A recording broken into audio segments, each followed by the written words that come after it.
Welcome to Love to See It, a podcast about becoming a midlife beauty and wellness influencer. Turns out girl bossing too close to the sun isn't just for a subpar Taylor Swift song.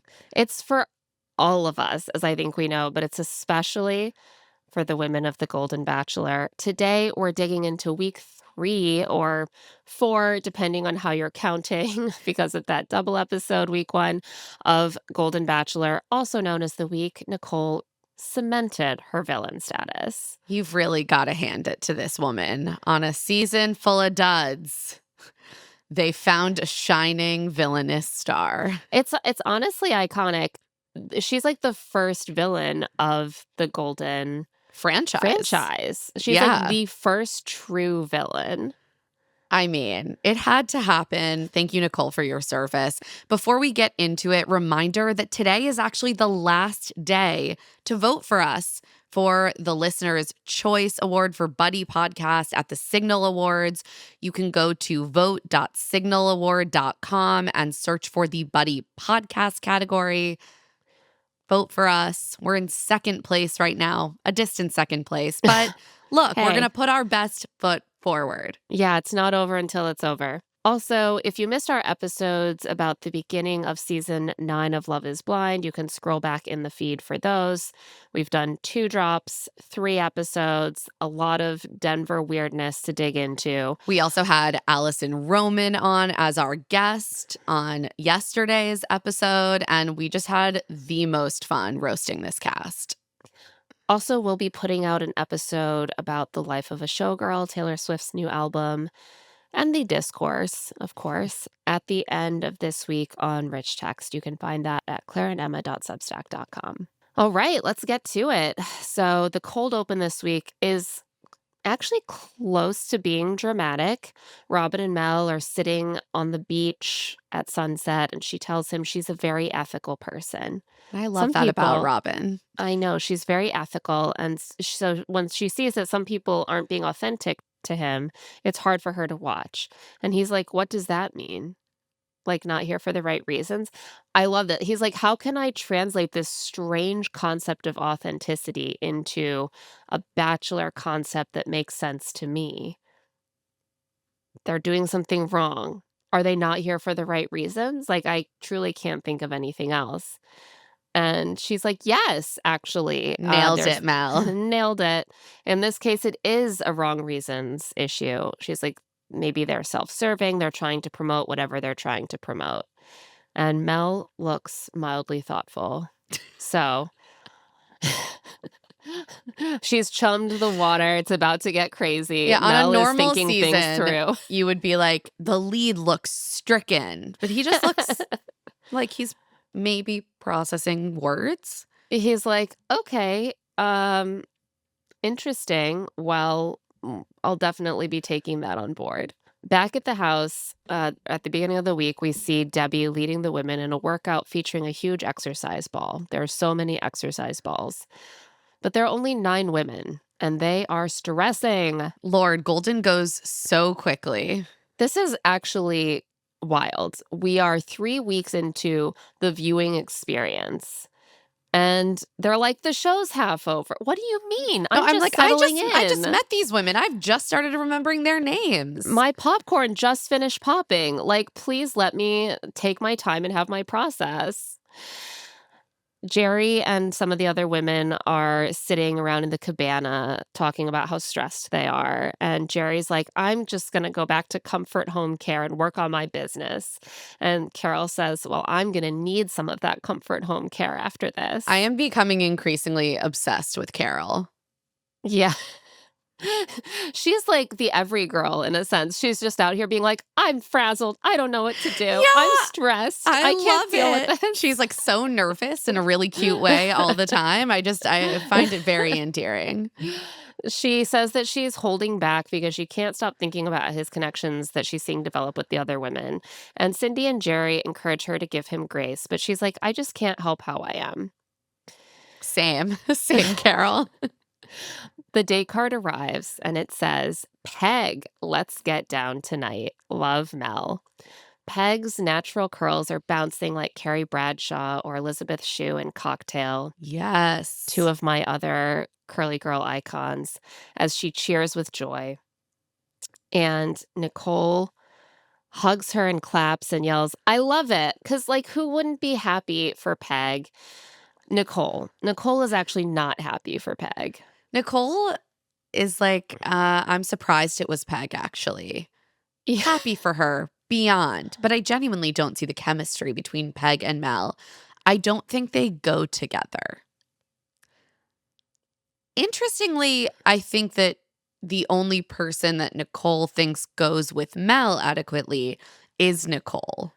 Well, I think that Nicolle thinks that chemistry is what happens when you are a very sexy waif and you go up to a handsome man and you're like, give me a kiss, sugar. Look at us. We're so drawn to each other. Nicolle seems like she's assessing everyone for their level of attractiveness on like the personal Nicolle scale. And Yeah, then being like, do these people go together? right. Does she look like a sex kitten? Does she act like a sex kitten? If not, then like she's not really winning the chemistry competition that I'm clearly winning because I'm doing those things better than anyone else. Um, Peg gets ready as we hear her discuss how devastating her divorce was. She was cheated on, so it's scary for her to open up, but Mel's worth the risk.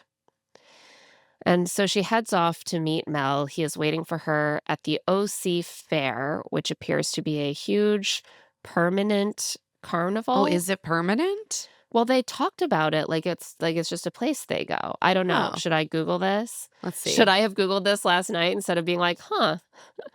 OC, it's the annual Orange County Fair and several other year-round events. Okay, but So maybe? How long is the OC Fair it's out a for? 23-day 23 annual day. fair that is held every summer. Okay, so it's like a summer event. Um, but it's not like the carnivals that I'm accustomed to, which last for like 3 days. It's like it's in It's an residency. institution. Yeah. And Mel tells us that we're halfway through the process and so far it's working. Could have fooled me. But he's excited to see Peg. He's like, every time I'm around Peg, I can't help but smile. She runs toward him for a big hug, and they admit that they both love the OC Fair. I love this for them. They play some fair games like the water shooter race, and Mel's pretty cocky about his carnival game skills. He's like, she better bring her A game. But he brought the most multi-talented, Peg does well-trained woman. everything well. Every single skill on earth, Peg has it. She kicks his ass at everything. She turns the whole dynamic on its head. I found this very inspiring and empowering to watch her win a stuffed cow and give it to Mel. I know. I was like, I wish I had any hand-eye coordination because then I could aspire Then I to wouldn't like have have to this show. rely I wouldn't have to rely on a man to win me a stuffed animal at a carnival. I could win one and give it to him. I'm the provider. I'm the father figure now. And I was a little worried that Mel would not take this well, but He's he into seems it. I've never seen him light up like this, actually. I have never enjoyed Mel more or felt like Mel was more of an actual human being than when he is with Peg. I think in an interesting way, she actually and you could say, well, maybe it's just a friend vibe. That's something we'll have to see unfold over the course of the show. But what does seem clear is that her badassery, her skill, her competitiveness really like triggers and opens up a side of him that is very core to who he is. Like he's very competitive. He loves games. He loves like trying to prove himself. And when he's with her, they can do that together and he's having an amazing time. Yeah, and he's very impressed by her. And he Yeah. doesn't seem thrown off at all by the fact that she's beating him. Yeah, like, he's, like, teasing her a little bit, like, "Oh, I forgot that, like, you, like, trained in law enforcement, like, of course you're good at this stuff," but then she keeps beating him at every game, even the ones that don't seem specifically related to law enforcement training, but he's like, "She's a badass, and I like it." And I actually believe him, although I still don't fully believe that he's interested in dating women over 60. He has convinced me that he likes that Peg is a badass. She says in the moment that she needs a strong man so they can be comfortable letting her be her. And Mel is a breath of fresh air. She says, I've never been able to relate to a man on that level. They're laughing so much. He looks loose, which is a word I've never I applied was to Mel. shocked. I truly was taken aback watching Mel on this date. Yeah. He's like, he doesn't seem to be constantly searching for the next word that could possibly follow the word he just said in the sentence. Yeah. Yeah, he's fully present. He's having a good time. And he concludes, as he so often does, that spirit has no age. He is constantly trying to convince himself that women are allowed to exist after the age of 60. He's like, Yeah. you know what? Spirit has no age. He's going to be like, beauty has no age. It definitely doesn't. I feel like there is some level of processing happening here where he's like, well, I do feel young right now in the way that like a younger woman might make me feel because this woman who's my age has a lot of Yeah. energy and vivacity. And like maybe I He's could feel that shocked. around a woman who isn't 42. Um, Mel's but learning. that's just one component of what he needs to work out, preferably in therapy, but he's doing it here. And he's like, today was the perfect day. She makes me happy. In the moment, when he says this, it sounds like he's reading off of cue cards, but the footage of him with her really does, again, Back it sell. up. It backs it up. And with that, it's time for the serious talk. And Peg and Mel understand the assignment here. Peg tells us that they had a great day, having so much fun. Mel has seen her fun side, but she thinks there's more there, so she's going to jump in with both feet and be vulnerable. And he escorts her to a bench in the shade so that she can sit down and be vulnerable and just see how well she can do with that.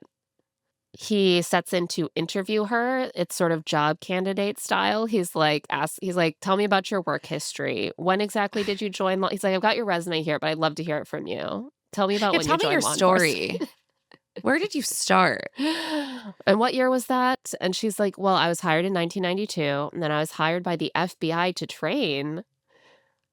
This is starting to get fabulous. But I'm like, Yeah. who has time to do this? What you're diffusing bombs, you're firefighting, you're hired by the FBI to train, you're on a dance team. She She has a does it real all. estate business. He asks her when she got divorced, and she says 2003. Her husband was also in law enforcement. And Mel asks what happened, and she says infidelity happened. He shares that he's been separated for 5 years and there was no infidelities, really comparing notes here. And he shares that his ex is getting married. And then he jokes like, "I asked my boys, ask her if I can come to the wedding." Like, he doesn't Sir, quite no. I'm like, "Don't ask your sons that. Don't make them deal with this." He tells her that his ex found someone else, and that's fine. It doesn't seem like he is super fine with it because he keeps talking about He's it, like, but it's definitely fine and yeah. good. We're gonna get to the date where he cries over this. I think God, if I've they been just keep waiting. pushing him, he's getting to the point where he's volunteering certain spare facts about the situation It's this just like we can't episode. be waiting till like the end for him to cry. Like the season's halfway over. I'm Yeah. sorry. You need to get to it. Peg shares that her ex is also married again, and she's like, "Yeah, it's fine. We all deserve happiness." And she says that after the divorce, she focused on her career and raising her daughter. She loved being home with her daughter and like having fun with her. And they're very close. They have each other's Sweet. astrological signs as tattoos. I want to meet Peg's daughter. For those who are interested in astrological signs, Peg is a Cancer and her daughter is a Pisces. I don't know what that means, but that's that information. Mel asks if she has other tattoos, and she laughs and says, yes, they'll talk about that later. And she says it was a reaction to the infidelity and divorce. We'll talk about that later in the fantasy suite. So I'm hearing that Peg has Respect Peg. a risque tattoo or a tattoo in a risque location. I love it. Yeah. She's reclaiming her sexuality, or she was in 2003 and continuing to these many years later. After this, Peg feels Mel is authentic and makes her feel safe. Mm. This is sort of an interesting contrast to the Nicolle situation where I feel like Mel really took on board what Nicolle did to him, and now he's the one who's, like, leading the Yes, interview. I was thinking the exact same thing, except that Peg is such a, like, more willing interview subject than Mel was. She's giving him a real exchange of information. Yeah, it starts to feel more like a conversation. Yeah, and we love that for him. Yeah, I really 3 like weeks Peg. in, having a Yeah. conversation. You're I growing. You're I really growing, like Mel. Peg, and Nicolle I do might too. feel that she has more chemistry with Mel, and I don't know who he feels more like sexual attraction to or sexual chemistry with, but just from what we can see conversationally, the chemistry with Peg is I far and think away Nicolle is superior. someone he wants to make out with, but I don't think Nicolle is someone he wants to, like, be with. Do you think that he enjoys apple sandwiches? The saddest of sandwiches. I'm seeing these everywhere, by the way, now. I keep getting served reels of people making sandwiches with Like, apples slices for bread. we don't need that. It's probably my fault for watching Yeah, Nicole's you watch video of too many her of Nicole's videos. apple I was like, sandwich recipe. "Nicolle, you're trying to be an influencer. I'm sorry. You need more skills." But she's influenced my algorithm. Now my algorithm is convinced that I am desperate for apple-based sandwich recipes. Sandwiches You're, like, made on yelling into apple your phone, "I bread. am not. I'm No. not. No, I don't. Stop. Bread, carbs, all the gluten." I'm like Oprah over here. I'm like, "I love Yeah. bread." Okay, so the date ends with a reward for opening up a live performance by Casey and the Sunshine Band on the big stage.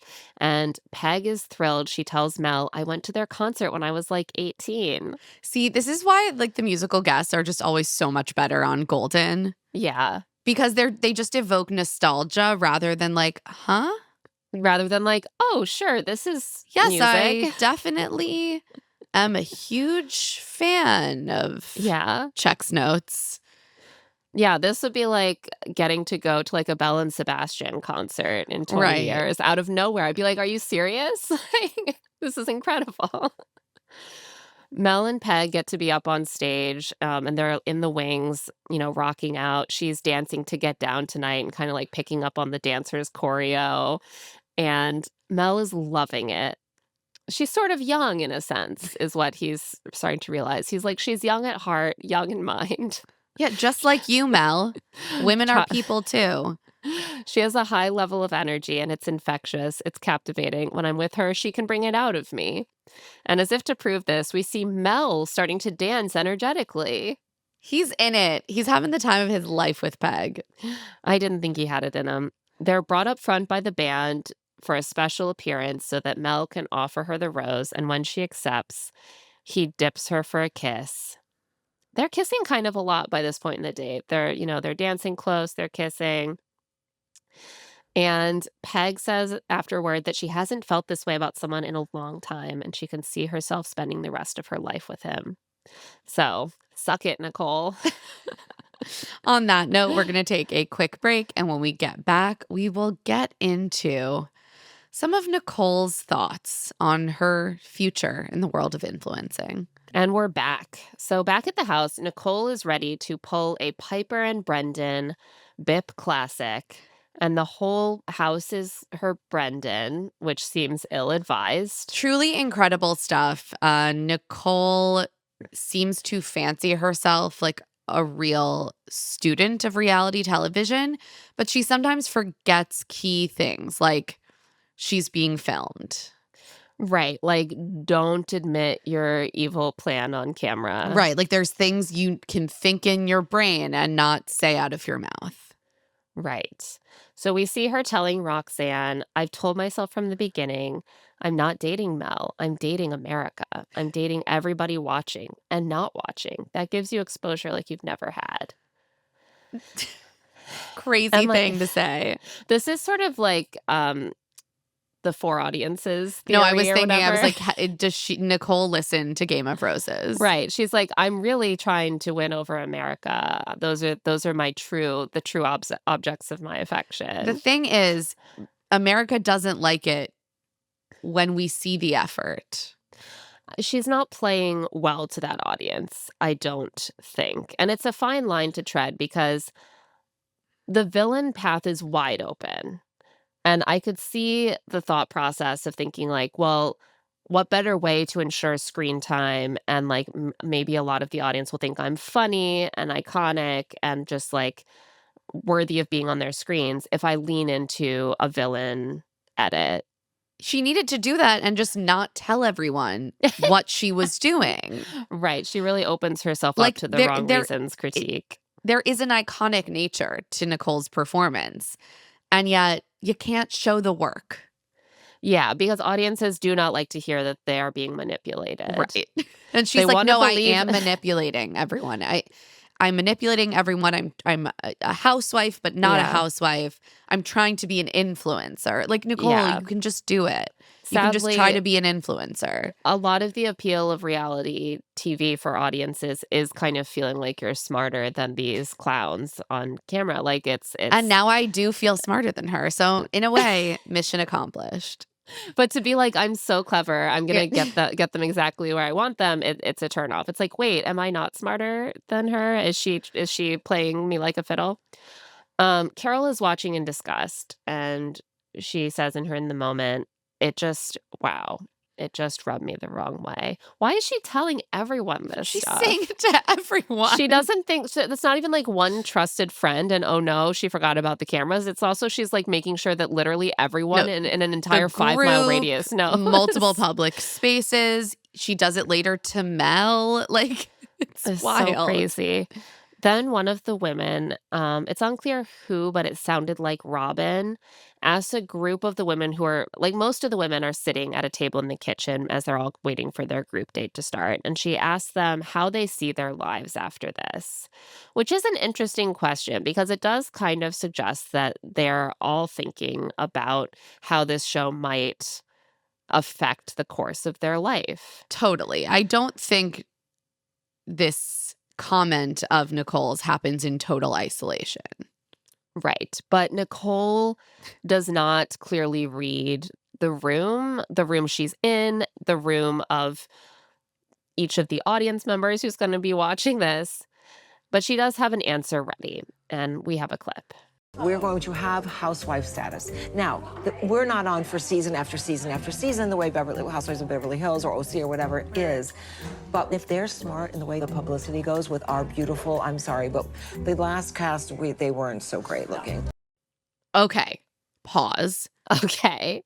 I Okay. legitimately gasped and had to rewind when I heard this.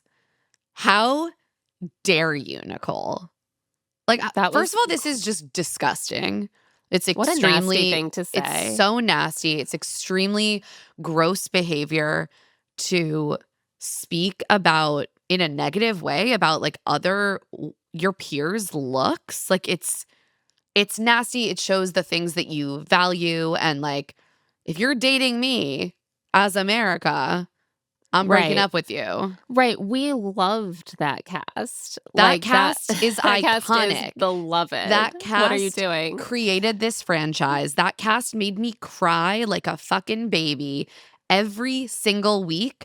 Frankly, something that this cast has not managed to do at all. Yeah. It's hard to follow up. I wonder if there's like a hint of insecurity here. Like that cast is always going to be the OG Golden Bachelor cast, and they got podcasts out of it. They got brand partnerships. They got cast on the first season of Bachelor in Paradise with Goldens. How is this cast going to stack up to that in the end? Like, I'm it's sure a there bit daunting. is an But to be insecurity like, there. oh, well, we're so much hotter than them that's an inside thought, Nicolle. inside your head. Keep Right. it You can inside have your nasty head. thoughts in your own head. You don't share them. You don't make them other people's business to then have to grapple with. Like, and not only the other women sitting at that table, which that's like a very uncomfortable sentiment to know how to like respond to, especially if you don't want to get into it with Nicolle.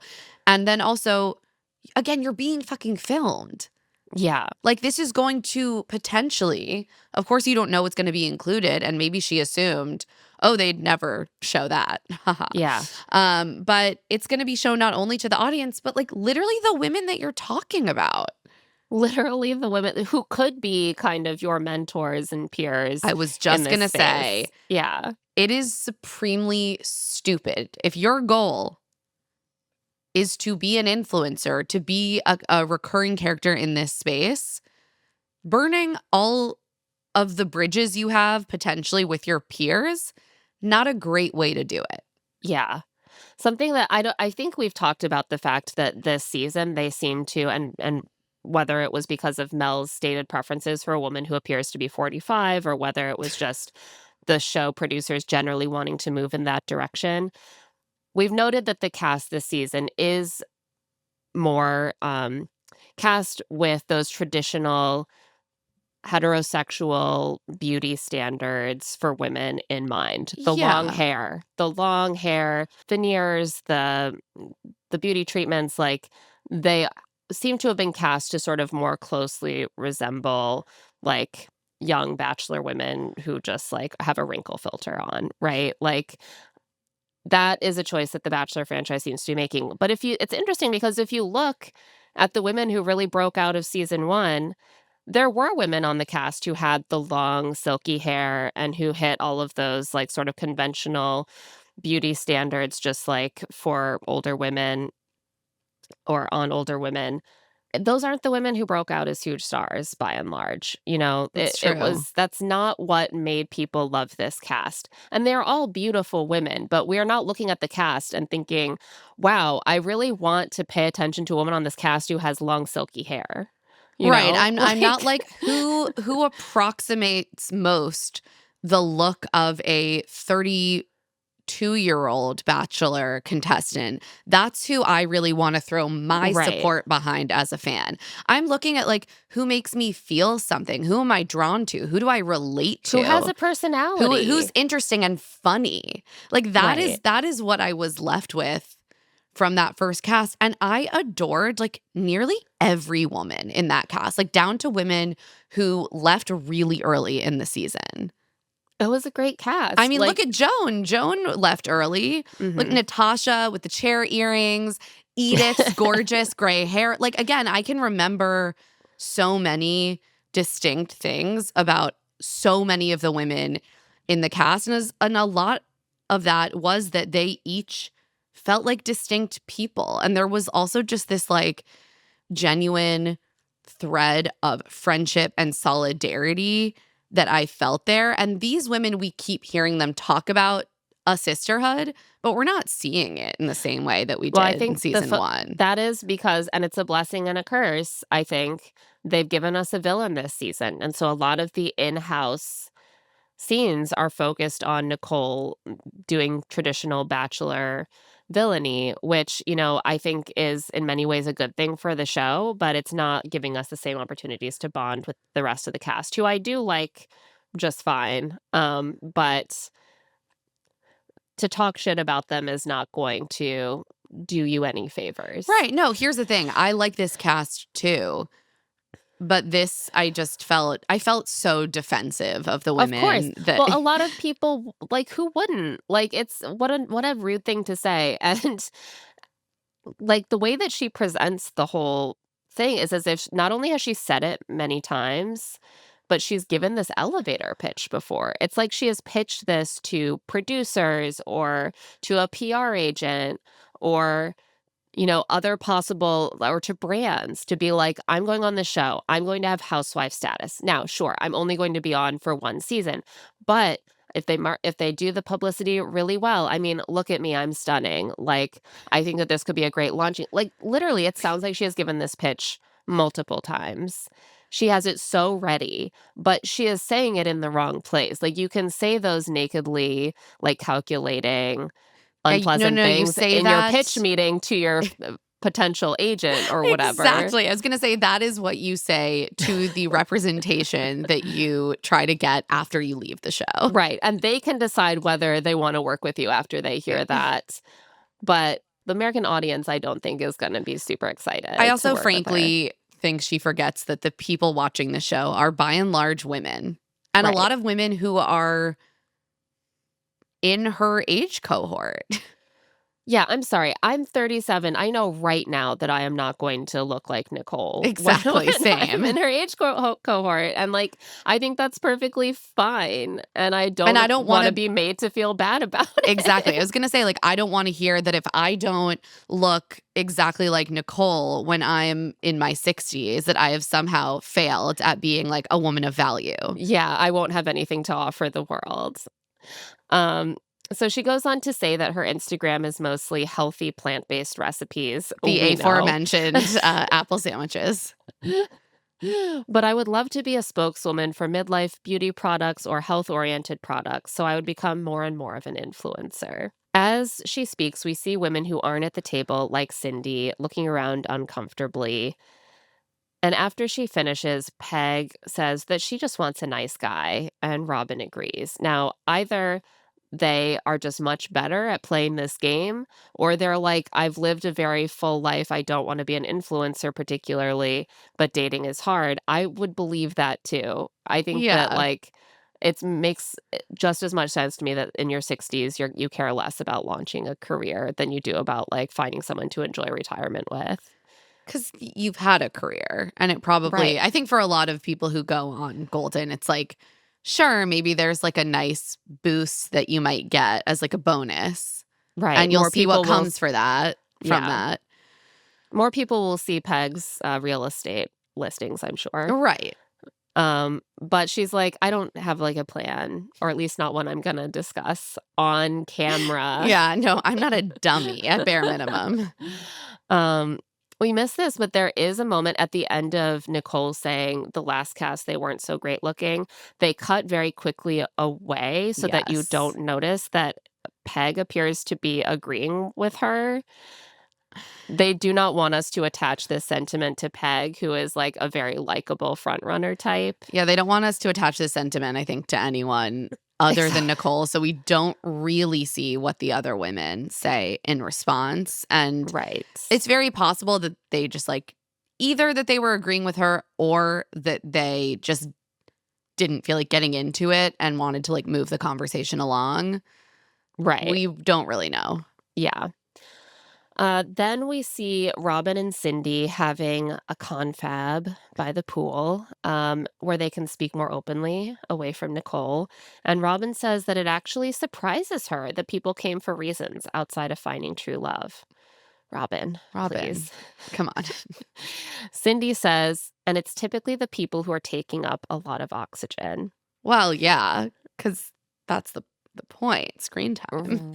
Right. Well, and that's why the wrong reasons thing becomes such a sticking point because they're like, this person doesn't even want to date this guy, and she's the one seizing all of his time to further her other objective, and it's not fair. Also, they keep saying people, but they mean person. They mean Nicolle. I've seen no signs that anyone else is included in this. Cindy adds that it would be hard for her to say something to Mel, and Robin protests, if you really believe that, and your belief is really best for Mel, why wouldn't you say something? Robin is basically like, I will fall on the sword. I think Robin knows, like, she's not ending up with Mel. I think that Robin seems to be a little bit naive about what the show is, to be honest. She's like, I'm surprised that people are here for something other than love. And Cindy, And why would you not want to say why something to him? And Cindy's like, yes, you know what? You are so brave. You should do it, Yeah, Robin. Cindy's like, yeah, no, you should. I love your principles. Yeah. I love that for you.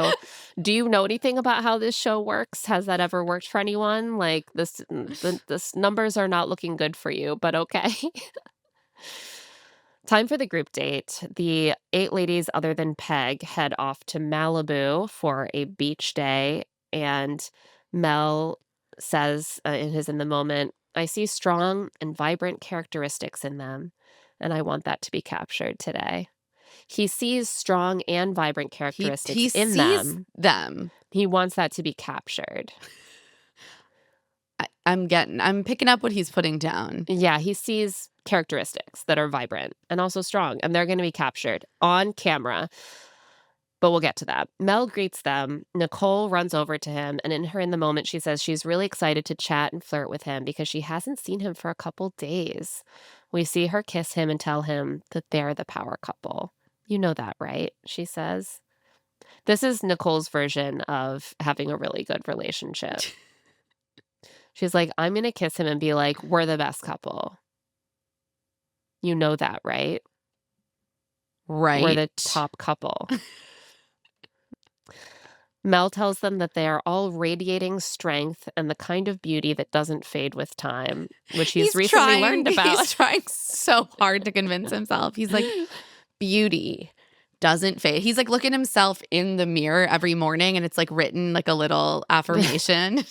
There is a kind of beauty does that not fade. Beauty exists at any age.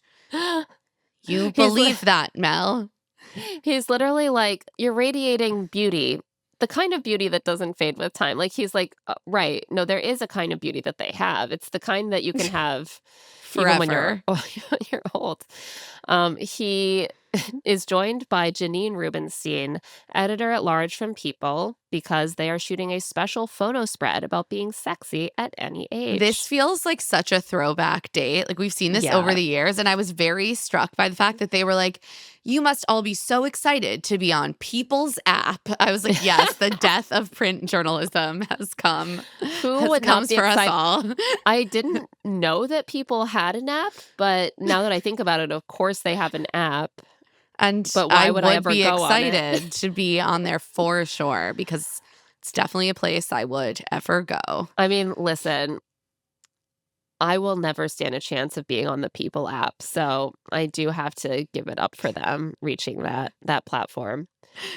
Debbie is thrilled. She's always followed People, which is exactly the kind of thing that you would do if you were a celebrity fitness instructor. So she's really excited to be on the People platform, which is something that definitely matters to her as a celebrity fitness instructor. Again, they clearly were advised not to say, I've always read People magazine. Right. Because she's like, I have always followed People across platforms, and I am so excited to be included on the People platform, which is not limited to a print magazine. Certainly not at all. Debbie surely has been in a print magazine. Like, she's probably the only person there who has already been in one of these magazines. For sure. But she's very excited to be, in this case, on the platform. The women run over to the costume rack, and Debbie snags the wedding dress, her first.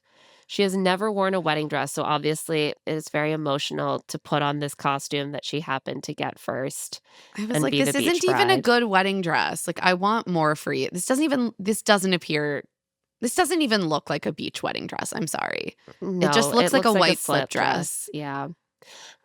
Yeah, I want more for Debbie. Same. She's like emotional that she got to grab that wedding dress optional. Like, you could have done this at any time. Mel did, you could go into any store right now and just put on a wedding dress. That's the thing. Means the same thing. Mel did not pick you to wear that wedding dress. Like, you know what it's just, she just has such a weird mixture of just like sadness and a relentless optimism. She's like, this is an amazing thing that I finally get to wear a wedding dress. Yeah, it made me kind of bummed. But she does get a golden bouquet, and she is the only one who gets to do like a solo shoot with Mel in the first round. Like, everyone else is in groups. And I do love that for her. Carol's costume is a towel. It's all that was left. Poor Carol. She's like, I appear naked under that. Yeah, she's like, this isn't me. I'm not sexy. Like this, I can't do that. I'm so far out of my comfort zone. Carol, please. You're stunning. She's obviously very sexy, but she doesn't want to wear a towel. And I respect that. That's so fair. I was like, I think they're going to pin it. It's not like it's just going to fall, which is always what happens when I try to wear a towel like that. I think she loosened up a little bit after it was properly secured. Mel does little photo shoots with everyone. Most of them are in pairs. Robin and Roxanne are pinups. Jerry and Cheryl are lifeguards. They all look good. They all look confident, like they're having fun. And Robin says they might not look the way they did at 30, but she feels so good and sexy. Carol is part of a triad of bedroom beauties. But while Nicolle and Cindy have on these oversized shirts, she is the only one in just a towel. And she's so stressed before that Mel is like comforting her.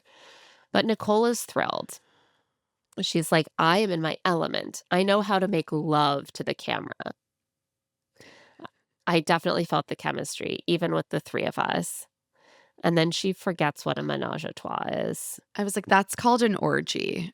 Yeah, when there are four people, you've graduated up. Yeah, you've graduated to orgy status. I guess but you she could didn't call it menage à quatre if you want. I understand. I think maybe that like dawned on her and she's like, I'm No, not it going to did. say orgy on television. It dawned on her partway through that she was not describing a menage a trois, and she was like, never mind. I just, again, this could be an attempt at sort of a fun Corinne Olympio style, like, I'm not mean, but I'm a villain because I'm acting so like egotistical, and in a Yeah. way that's iconic, and people will see that I might be over the top, but I'm not mean, and I'll be sort of an iconic, fun villain.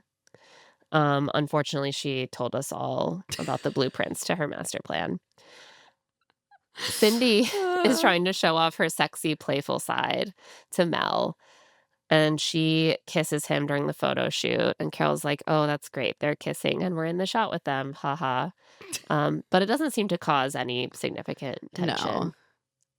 But by the end, Carol is, as Paris Hilton would say, sliving. She truly is. She's like dancing around in her towel. It's so secure. She's like, I had so much fun. I didn't want to stop. I'm a towel girl and I'm loving it. I'm a towel girl and I'm loving it. Again, I really like Carol. Then they all get into swimsuits for a final group shot for the cover of the People magazine, People media property app Platform. And then the photographer says that, oh, apparently he was judging this as a contest the whole time. He saw extra chemistry with one particular woman, and that woman was Cindy. So they're getting a solo shoot. The women all go up to the deck and watch Mel and Carol roll around and make out in the surf. And all of the women are like, oh, they're doing From Here to Eternity, a 1953 movie that I think more people should still remember because it gave us the iconic making out in the surf. I have not Trope. seen this movie. I haven't seen it either, but like that scene is very iconic where they're Yes, lying yeah. down in the waves making out. Yeah. I feel like it's kind of nodded to in Grease. Yeah. I think I learned about it from a spoof of it in like Airplane or something. Yeah. Yeah, That tracks. it's a cultural landmark. And the women are pretty bummed to be watching this romantic scene, but Nicolle assures us that when she gets to roll around with Mel, it'll be better. Okay, Nicolle. And with that, it's time for the getting vulnerable part of the date because evening has settled in. Yeah, and in this case, evening is sort of full daylight, but The they're evening like, portion. it's evening. Yeah. Carol takes him for a solo chat first, and she says that they had smoochies last week, but she's not a big pursuer, so she's just going to see how it flows. When they sit, she kind of leans over him like she's looming a little bit, and she tells him that it's just not her style to be all over a guy. And he's like, yeah, you're very reserved. Have you ever done anything that wasn't so reserved? And he really is such an interviewer. He's always like, tell me about a time in your past when you did something that surprised even you and how you came to do that. And she's like, yeah, I actually have. In high school, I lost a dare and had to skinny dip and jump off the high dive. You're so wild, Carol. I had to climb over the fence in a towel. She's like, "It all Just goes like back to the now. towel, just like now." She seems like so, like I'm like, "Carol, this was 45 years ago." Like, she still seems so like, she can't She's believe dining that out on it. She was she's crazy. He says this is the Carol he needs to know, a Carol that existed 40 years ago. He's And like, wow, it's so crazy. If you were 42, I would be so into you right now. she's like, "Really? This is the Carol that you need?" And he's like, "Yeah."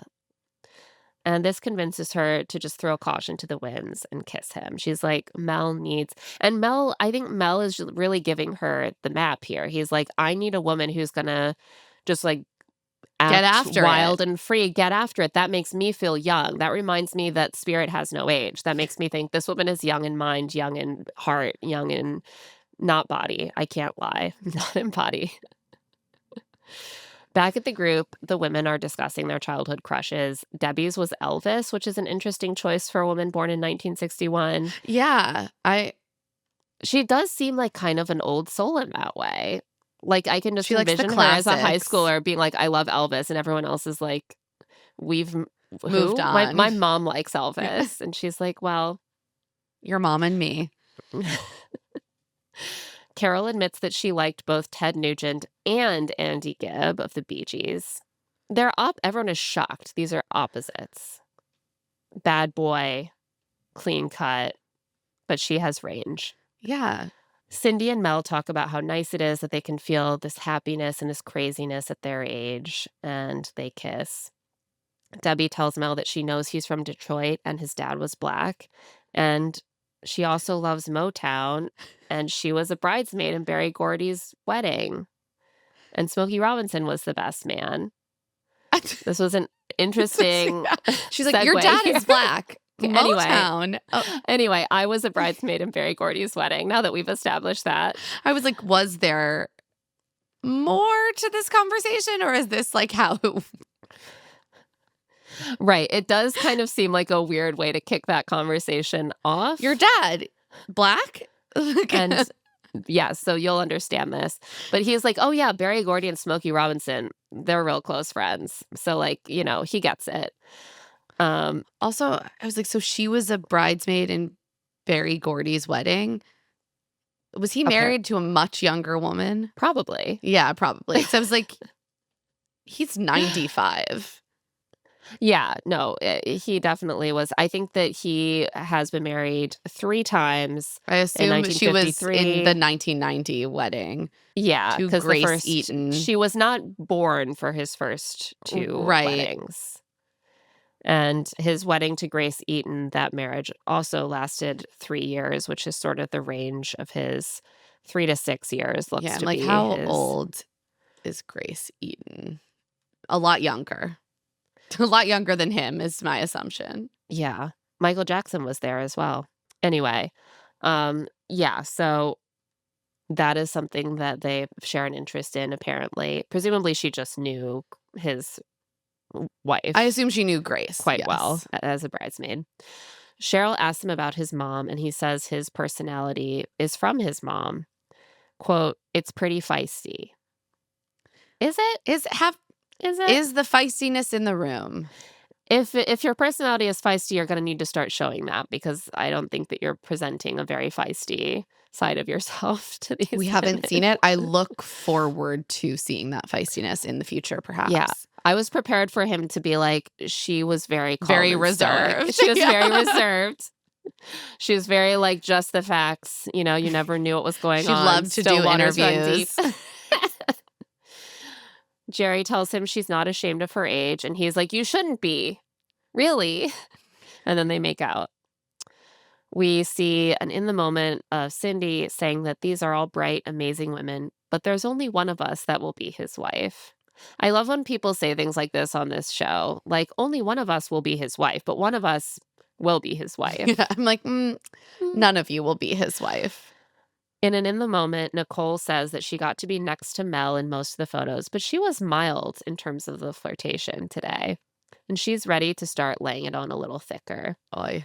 So what we see is that she sits down with Mel and just tells him, "Ugh, I just smile a big smile when I look into your eyes. We have a ton of chemistry." You know, the best way to show chemistry is just to stare at someone and say, "We have it. We have chemistry. Yeah. We do." Well, I think it's pretty successful for her. Like, this is the thing I that guess when you're like, intrigues me about yeah, this strategy is I'm like, I've never it wouldn't but work for me if I just looked at like a random handsome man and was like, "We have chemistry." They'd be like, "Do yeah. we?" There are a lot of strategies that, like, conventionally attractive people can use to seem to, like, generate chemistry with basically anyone that are Yeah. less successful for the rest of us, but it seems like she is very accomplished at this, like, flipping her She's blonde good hair at and it. giving a big smile and then being like, "Oh, it just makes me so happy to look into your eyes," and, like, rub the man's leg, and suddenly he's like, "We have chemistry," right? That's chemistry. Meanwhile, Robin tells the other women that she knows they all care about Mel, and she asks them if Mel should know that not everyone is there for authenticity. Jerry's like, it's not like I have so much time. I would want to know. Behind her, we can see Mel and Nicolle sucking face. So the chemistry is chemistrying, as the kids say. And with that, Robin is ready to stop holding back. Robin sits down with Mel and tells him that she cares about him and she's a very ethical and authentic person. She tells him that there are person, she doesn't think are authentic with him, and it's hard to watch. He asks what that means, as we discussed earlier. This is the scene from the cold open. He's like, "You mean like being there for the wrong reasons?" And she's like, "Yes, that they're self serving or there to promote something." And now we see Mel's response. He He's just doesn't ask like, any follow-up questions, by the way. He's not like, yeah, "Is there anyone specific you are talking about?" right, He doesn't care, is the truth. right. He's not like, "Well, what did someone say something specific? Who Right. was it? Like, what makes you feel that way?" We don't see anything of that nature if it did indeed happen. Instead, we see him sort of pause and then say, "I don't think that's true in this group." And she's like, "You don't." And he's like, "No." Mel tells the camera stoically that upon hearing this, he felt pause, but Robin didn't name names. And he believes everyone is there for the right reasons, although he appreciates her sharing her opinion. So, this is an incredible moment of snitching that leads to him seemingly neither being upset at Robin nor He's just like, at "It's not any of the really women, relevant to nor me." suspicious. He's not suspicious. He's not angry. He's not confused. He's just like, "I hear you. I guess I just disagree." I'm just not gonna take And that on board. that's the end of it. In a way, I respect it because he's just like, "Well, I'm gonna continue to like who I like, and this is not relevant information to me." I absolutely hear you on that for sure, but to me, it seemed a little bit like, first of all, bad for reality Oh, TV. it was I'm like, I give was us a gonna then follow reaction. that up with terrible television. Like, the whole thing is like, this is designed to do something. And secondly, I'm like, I believe that Mel is a curious and smart man. We know he reads long biographies of Picasso. We know he went to culinary school. He's a successful lawyer. He had a long career in the NFL. This is like kind of the best we're going to get in terms of like a renaissance man on this show. Why is he showing no curiosity about this? Like, does he really just give no fucks about ending up Uh, with someone here? Like, does he yeah. not care because it's I not mean, relevant because he doesn't think I he's going to don't end up with I anyone? don't really think he cares, to be Like, to me, I'm like, honest. either you're obstinate to the point of refusing to, like, hear information being given to you by a woman that you're purportedly respect. You don't wanna hear any outside feedback or insight, which is a little bit closed-minded, or you don't care because you're like, "None of these women are in my age range. I told them my age range, so it's just not happening." I don't know. And even if you're not really going to take it on board, you can still make more of this for the camera. Yeah, I mean, ask a follow-up Ask a question. follow-up. Like, who are you talking about? That would be a good one. Yeah, or like, you clearly felt strongly enough to feel like I needed to know this. Right, Why is why? that? Right. Nothing. The man does He not can't care. even go to the camera and be like, "I'm anxious now. Like, I thought that these women were all here for me. Who do I have to question?" Right? Robin wouldn't say. Like, All of the various dramatic pathways are just cut off at the knees by him being like, I disagree. Everyone likes me. They really, really like me. Mel, you're making a TV show. No, he's not. He's not aware of that, He's Claire. like, they're lucky that I'm here. Mel rejoins the group and tells them it's difficult to hand out his one rose, but today he's giving it to Carol. Yay. In her in the moment, she says, touchdown, ding, ding, and clenches the rose in her teeth. And the women applaud her and say, the towel worked. Yeah, it did, baby. And on that note, we're going to take a quick break. And when we get back, the rest of the episode. And we're back. So the next day, we see the majority of the women in the mansion's kitchen working away. We see like Nicolle, Roxanne, Jerry, Carol, Cindy, and Robin. And we learn that they're making lemon bars for Mel because today's cocktail party is a tailgate, of course. And Mel mentioned that his favorite dessert is anything lemon. And Nicolle ends up sort of narrating this for us in her in the moments. And she's like, I think maybe it was Jerry or Roxanne's idea, but I had to take over because I realized that no one was actually doing anything. Then she says, I definitely put the most work in. It was all on me, actually. She just keeps like increasing her role. First, she's like, it wasn't my idea. Then she's like, I was the leader of it. And then she's like, actually, I did it all. Right. And while she's saying this, the camera keeps cutting to the kitchen to show the other women clearly like mixing up the pastry or the lemon filling. Yeah, Cindy is away. like working on the crust. I mean, it's clearly a group effort. And in this exact moment, they edit this perfectly. Nicolle goes up to the women and is like, I'm going to go put my swimsuit on. Like, I'm going to go. And then we see her like sitting in the jacuzzi with a sheet mask on. She tells the camera, I definitely put the most work in. It was all on me, actually. And they're all like, wait, where did she go? And then they realize she's in the jacuzzi. They're still finishing the lemon bars. This is also intercut with Cindy and Roxanne telling the camera that they're just so excited for them all as a group to enjoy the lemon bars that they all made for Mel as a group of women, all of them. So, foreshadowing. This is just real classic villain behavior. I loved it. Like, how do you think you're going to get away with this? Exactly. Like, just make the lemon bars. Like, how hard can it be to just make the lemon bars? I guess it's hard to make a really healthy, plant-based She's like, lemon bar. She's like, can we use oddly, apple slices it's as not the crust? just apples. I want to cut the sugar way back. Now it's just incredibly tart lemon juice curd. Then it's time for the tailgate. This was tough. They really phoned it in for this one. I was like, guys, you got to up the budget a little bit. You're not traveling. Like, really, this tailgate is like the saddest tailgate I've ever seen. It's like a pickup truck with like a blanket and 2 pillows haphazardly tossed in the back, prune juice pong, a singular keg, cornhole, and like a ring toss game. I was like, are ring tosses traditionally a key part of a tailgate? I don't know. It just looks like they're all standing outside. It's like in front, like milling around for like no particular tailgate reason. Fire Festival edition. I think that they've used all the money on their music budget. You know, and fair enough. I guess I do support that. But there were a couple bangers this episode. Yeah, they had left for this was they're like, who has a truck? Bring it to work tomorrow. Is there a blanket in there? Perfect. No, you don't need to do anything else. We got the prune juice company to send us some juice. Mel rolls up to the house. He thinks it's going to be the toughest rose ceremony yet because, quote, I'm connected to all of them. They're all special. Each one of them deserve love. I was like, Mel, they are holding up cue cards for you at this point. Each one of them has vibrant and strong. No, we already did that one.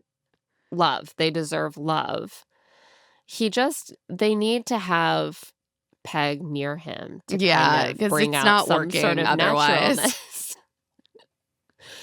But they do seem to have a good time. Debbie is good at beer pong. And honestly, I think that the prune juice probably helps because it makes it really hard to be good at beer pong as you get increasingly drunk. And instead, they're getting increasingly regular. That's true.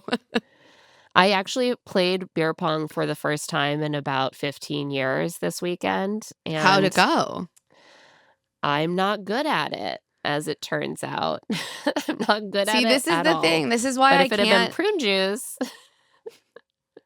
This is see this is why I can't handle like a game date because it's yeah, designed to be like, oh, I'm just casually good at this thing, and instead I'm just casually very bad at all of those yeah. kind of things. And it is actually, you know what? It's harder to seem like you're chill and having fun if you're really bad at the game. And And no, I was and working very hard at it. I was like, I'm not going to be the party pooper just because I'm bad at beer see, pong. the problem is I'm a But huge party pooper. This is why I can't yeah, and then I abide started by being like, I want to games. play flip cup instead. Yeah. Ha ha ha. I'm so chill. I'm so chill. This is great. So they're having their prune juice shots, and the camera zooms in on the juice bottle's label, which reads Emma's exclamation point, prunes, the feel good fruit. And I was like, is this supposed to be like amazing prunes?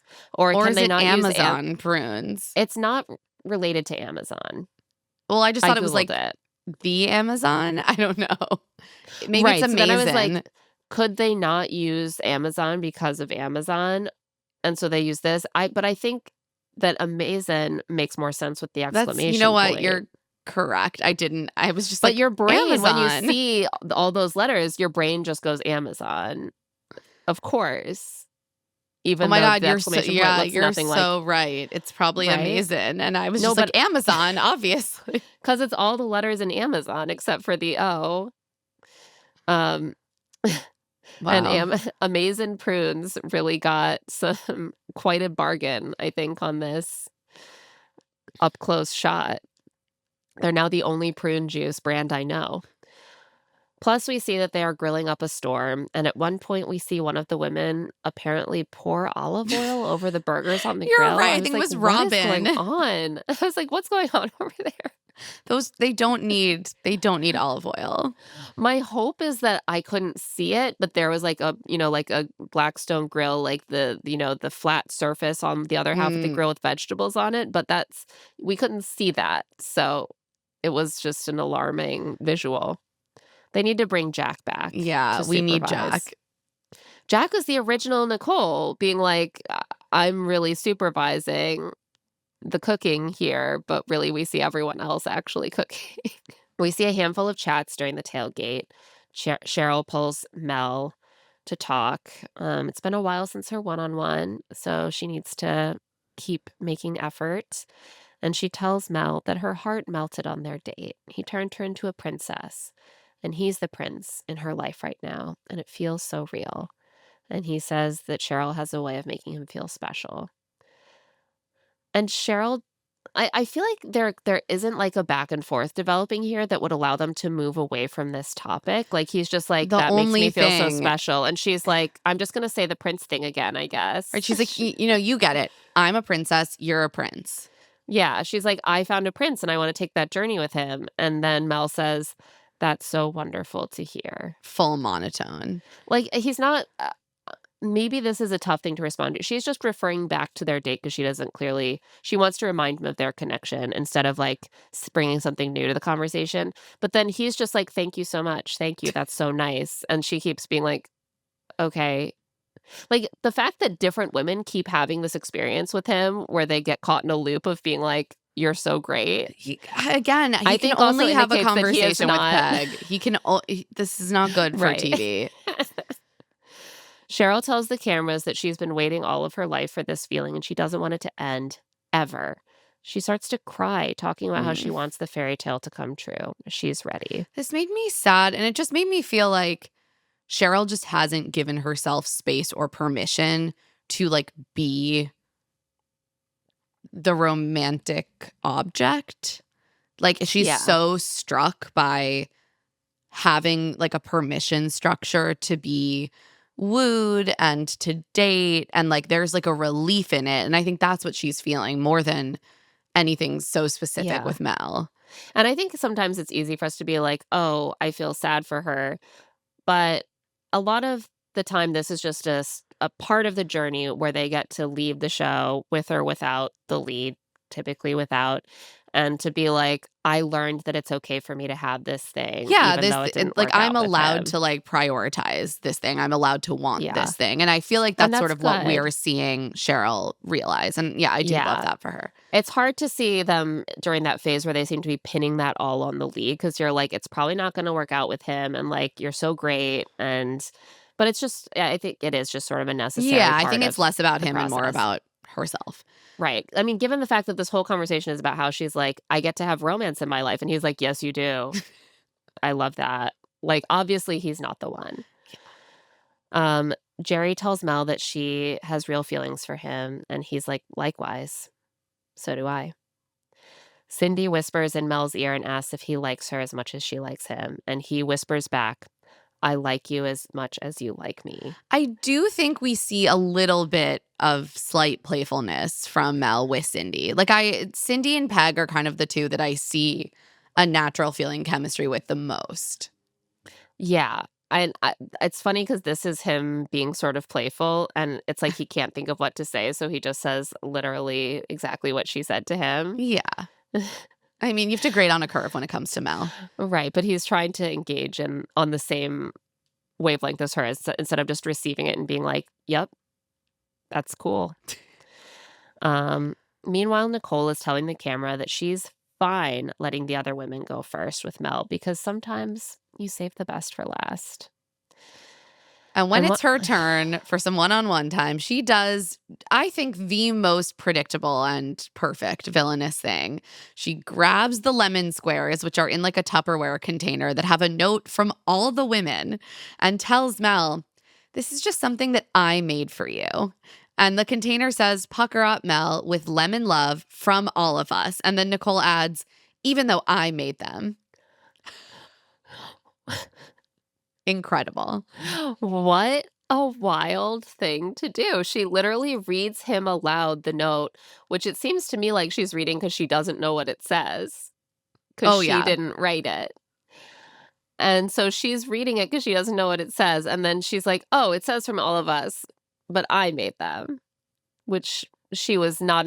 My guess is that the extent of her involvement was being like, "Yeah, we should make lemon bars." And then she's like, "I really organized Yeah, we that saw her team." in the kitchen at the beginning, but then she left and we saw other women doing the mixing She did not and make the the lemon crust. No, bars. it's insane. It's deranged. They all pitched in and definitely other people made greater contributions than she did. If I make muffins with my 5-year-old and he mixes the muffins, I'm not like, "Well, I really made the muffins." First of all, like, And I I think made you'd have a them. greater claim to say that about the muffins you made with your 5-year-old than Just the part that we witnessed the other women doing, I'm like, they 95% did more work on those muffins than you did.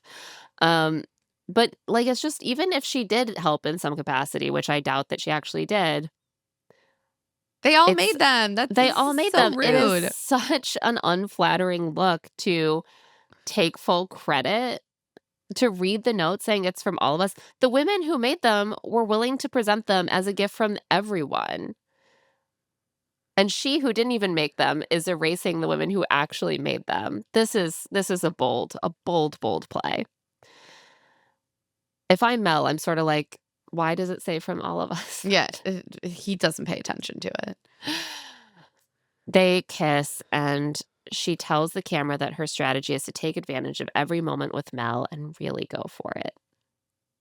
They do end up bonding over the fact that they both went to culinary school. I love this fun fact about Mel. I love this fun fact about Nicolle too. I'm like, what did they show you? Did they teach you about bread?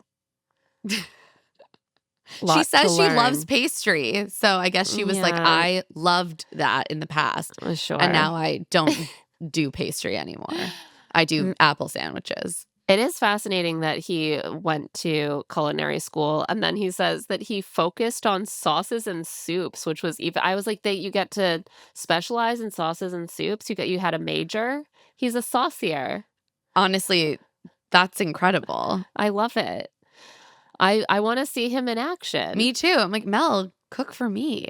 They need to have a classic, like, dinner date where they cook together like Joan had with Chalk, I but mean, she they had to did do cook. He had that everything. with Debbie.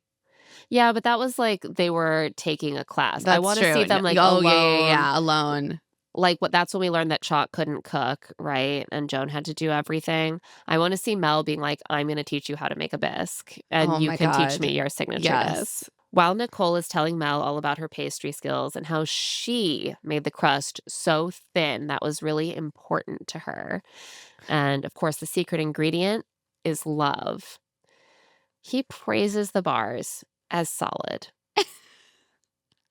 He's like, "This is a solid bar right here." She asks for a lemon kiss and says they could cook together, then makes him pay with another kiss to keep the rest of the bars. She is literally bartering with stolen goods I, I know. for romantic favors. Cindy at this point notices that Nicolle has passed the lemon bars off as her own and is not pleased. And we get just some flashback footage of Jerry, Roxanne, and Cindy all making the lemon bars. It's crazy the drama that we've had in the past over things like the shrimp platter. And this is a much bigger violation. And it goes nowhere. And I it was like, goes really? nowhere. No one goes up to Mel? I mean, I guess like Maybe it'll come back next week because Yeah. this is the end of the episode. Yeah, it needs to because Like it's egregious. the drama we had over the shrimp was so extended. It took up like half the season. Yeah. Who was that? That was Shanae. Yeah, Shanae. What, she ate all the shrimp. She ate the right? shrimp. She ate too many shrimp. Nicolle stole the women's work, presented it as her own to the lead, and then used it to purchase kisses from him. And nothing like this has to come back. This has to come back. However, Mel is not suspicious. He is loving every minute of Nicole's attention. He's like, Nicolle is lovely and giving. She's giving other people stuff. Yeah, she's It's so generous. She's fun to be around. It's almost like I can't resist. And then he says, she's all about me, and I like that. The most telling thing that he said. It's like, I'm sure you do, Mel.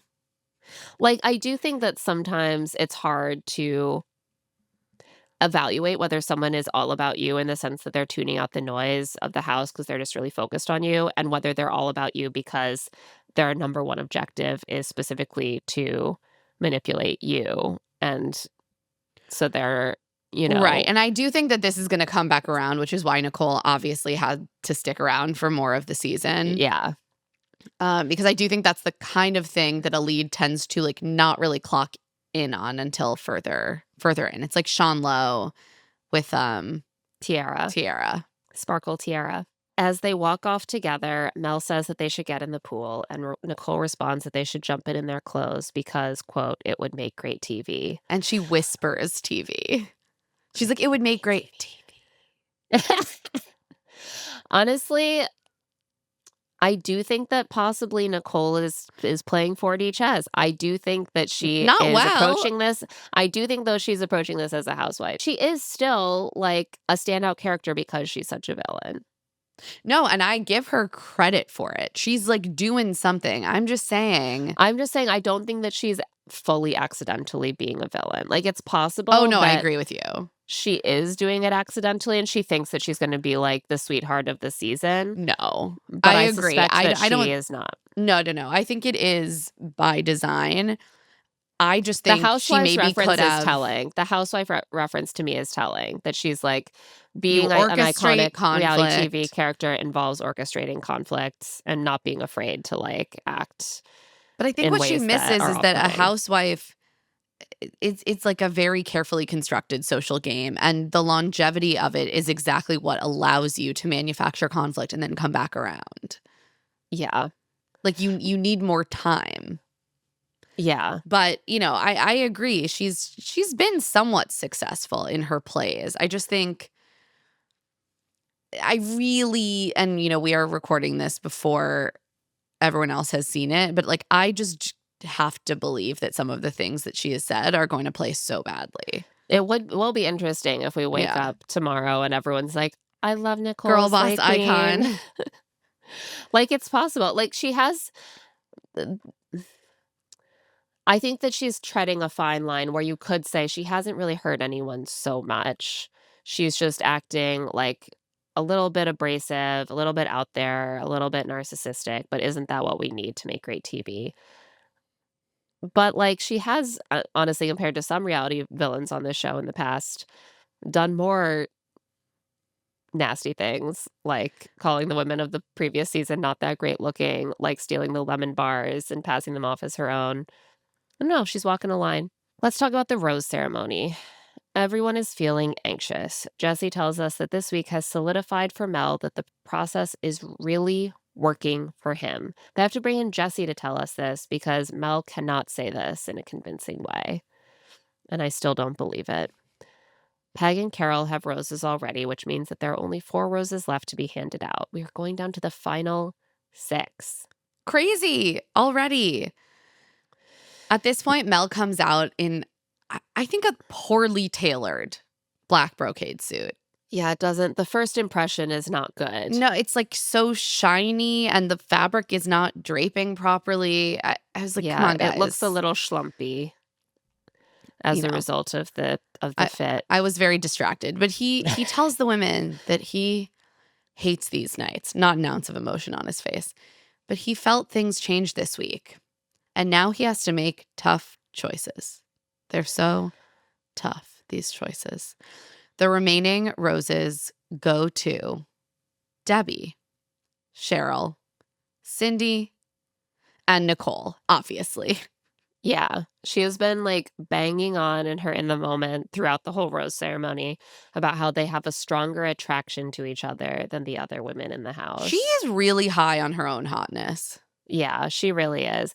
I also think that, like, I do think he's really attracted to her, but, like, what does she know about his attraction to the other women? Well, that's the thing. Like, he's attracted to multiple people. And I think that she keeps, like, going up to him and, like, climbing on him and then being like, see how he touched me? It's because he's so attracted to me. Like, Nicolle, you initiated that whole interaction. Right. Like, I think that if Cindy did that or Cheryl, that he would be equally receptive. So going home are Roxanne, Robin, and Jerry, who just said that she was starting to fall in love again for the first time in 18 years. That one hurt. That really hurt. Roxanne and Robin say their goodbyes. In her in the moment, Robin talks about sisterhood and how all the women wanted to cheer each other on, except for Nicolle. She was like, Robin, you just tattled. True. She tells the camera that this process has made her realize that her opportunities are endless at this stage. I love that. Mel walks Jerry out, and he tells us that saying goodbye to her is difficult, but other relationships are just deeper. I do think that it's true that we haven't really seen it evolve past, like, an admiration on his part. Yeah. No, I think they enjoy each other, but what if she had gotten to give him the lemon bars? Would that have changed Would have changed things? everything. He says if he had to do it all over again, she'd still get his first impression rose. She's right there in my heart, a beautiful woman, really special. I'm sorry, that just sounded really Trumpy when I read it out. But she is indeed a beautiful woman, really special, and she's right there in his heart. Right there in that outer ring for people that She's skimming the surface. People I esteem but don't need to see every day. Ever again. In the car, Jerry says she's surprised to be going home. She says, I opened up my heart and I thought I was going to get a rose, so that hurts. But the experience has been amazing and I wouldn't trade it for anything. It's empowered me to put me first and to find love, and that's what I'm going to do. Thank you, Mel, for that. Hell yeah. Yes, these women are learning that they deserve all the good things. They have options. The remaining women and Mel all jump in the pool in their rose ceremony finery. Peg is the one who, like, suggests this in the moment, but I thought it was interesting that once again, Nicolle suggests something that would be great TV, and everyone ends up doing it. I know. I noticed this too. I do wonder if Nicolle is part of what's going on is that she is really excited to be on a TV show. And so she and production are like kind I mean, of probably. closely intertwined. I'm sure they're like, you should take the lemon bars. And she's like, I should. Right. And I think they're probably also like encouraging her to like get excited about her future after the show. They're probably being like, "Oh, you guys are going to be famous, like the world is your oyster." Like saying all these things that make her feel like it's going to be okay for her to talk about it on camera. Well, that's the part of me that makes me think she's just not that savvy. Right. It's not savvy for her to actually do that stuff, but I imagine that like she and production are almost probably like sharing ideas on what would be good I mean, TV. yeah, why and wouldn't they're they? like, right. And she's a very convenient person for them because she's clearly happy to do whatever. So we end with a preview of next week. We see some tarot cards, some sort of group date that involves hiking and maybe like a co-opted spiritual ceremony. Why? Always. Why? Because they love it, Emma. Because It's they one of their must. favorite things. Mel believes in love and energy and electricity and magnetism. I believe in science too, Mel. Thank you so much. Yeah. Oh my gosh. Does this mean you're not Maha? Cindy appears to get a horseback riding one-on-one that ends with a telescope. She thinks Mel is the sun, the moon, the stars. Peg makes out with Mel in a mud hot tub, and Debbie is falling in love with Mel. Everything is going great until a black SUV pulls up. Someone leaves. Dun, dun, dun. Uh-oh. This is a very weirdly, like, it doesn't seem like the way that anyone has ever left the show in the past. That a It is SUV would chopped just up show really up. oddly, hard to know what Yeah. happens, but I'm not going to It's lie. like someone's gonna get out and be like, Cindy, your dog is dying. Yeah. Like, you have to come with me right now. I don't know. We'll see. And on that note, it's time for Love to See It, Hate to See It. Let's start with Hate to See It. Get the bad stuff out of the way. I hate to see that it's such a short season. Like, I just met these women and somehow we're down to our final 6. Yeah, let me ease into it, you know? It's like getting into a chilly swimming pool. It's the toe, and then up to my ankles, bit by bit. You're trying to just throw me in, you know? I also hate to see Nicolle speaking ill of the season 1 cast's looks, Hate. her comments are false, but also it's just a really rude and gross thing to say. And like also, as we've said, strategically stupid because that cast was so beloved and they have a lot of useful connections. Yeah, I'm sorry. We will ride hard for our OG Goldens always. And finally, I hate to see Jerry getting sent home right after she told Mel she had feelings for him and he reciprocated. Yeah. It's rough. I also really hated to see Robin dropping this beautiful drama bomb My in God. Mel's lap and him just Dismissing it. skating right by it. It's like, sorry, I'm a man. I don't have to listen to your opinions, but thank you so much. It's adorable. Now it's time for Love to See It. I love to see some real chemistry between Peg and Mel during their one-on-one. He seems almost like a full human around her. Right. They almost need her to be like his like emotional support friend or emotional support girlfriend. Peg in every needs to be involved just like in all 4 hometown dates just so Just he to can loosen loosen him up up. a little bit. Also love to see that Mel went to culinary school. Like, this man does have hidden facets. Like a reader and a chef? I'm shocked. Yeah, one of his facets is not being an interesting character on reality TV, but I'm impressed. Make me a sauce, Mel. Make me a sauce. I frankly do love to see Nicolle's incredible villainy with a short season and just a bit of a dud like Mel. The season really needed her. Yeah. I mean, like our first true full-fledged golden villain. Like It's never been done before. This is A pioneer. groundbreaking. Yeah, someone had to be the first. She is breaking down that door. It's exciting to watch. So thank you to Nicolle for your service. And now it's time for our love, happiness, and fun rating out of 10 champagne toasts. I think this is my highest of the season so Oh, far. yeah. Well, I'm assuming Peg brought it up. Yeah, Peg brought it up. Nicole's absurd villainy brought it up. Like the fun rating. I don't know that love was the highest, but we got some real chemistry with Peg. And like the episode was fun. The episode was significantly more fun than last week's, which I found to be a slog. Yeah, I agree. I think I'm probably grading on a curve here at this point because We must. Mel is just so Lackluster. he just doesn't pop. He doesn't pop. He doesn't have it. But I think we have to grade on a curve because this is the season we have. This is the season we have. Okay, so what do you give this episode? I think I'm like inching upon a 7. Yeah. I can see that. Yeah, I think that's a fair. Yeah. It's hard to imagine it getting. I don't think it's going to get much significantly better higher. than this. So Yeah. No, this might be the high watermark at a 7. Let's see.